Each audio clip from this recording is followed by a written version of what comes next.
Today, we're exploring the journey of George Morrow, the Michigan teenager whose simple request in a bottle traveled through time for nearly a century before resurfacing in the Cheboygan River.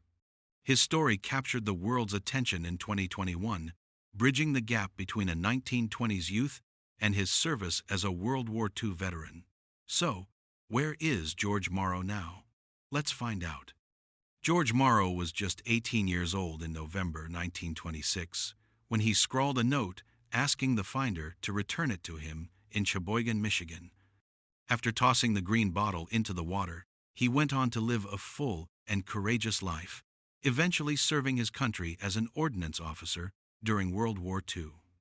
His daughter, Michelle Primo, later shared his journals, which detailed his experiences in the European theater, including a historic visit to the Nuremberg Stadium just days before the war ended in 1945.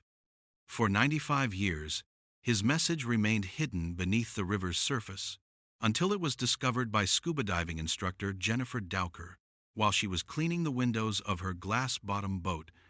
Where is George Morrow now? As of now, George Morrow has passed away, having died in 1995. While he did not live to see his bottle recovered, his legacy is very much alive in his hometown of Cheboygan. Following the discovery, his daughter, Michelle Primo, met with Jennifer Dowker and decided that the most fitting place for the message was back on the water where her father had left it. Today, George Morrow's original 1926 note and the small green bottle are on permanent display at the Nautical North Family Adventures shop. Passengers aboard the Yankee Sunshine can see the artifact and learn the story of the young man who set it adrift nearly a century ago. By preserving the note for the public, Dowker and Primo have ensured that George Morrow's name and his adventurous spirit continue to live on for future generations of boaters and historians.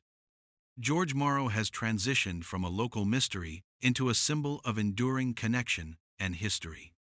While he is no longer with us, his nine-year-old message serves as a beautiful reminder of the traces we leave behind. Thanks for watching the video. If you want more episodes on incredible discoveries and the stories behind them, don't forget to like, comment, and subscribe.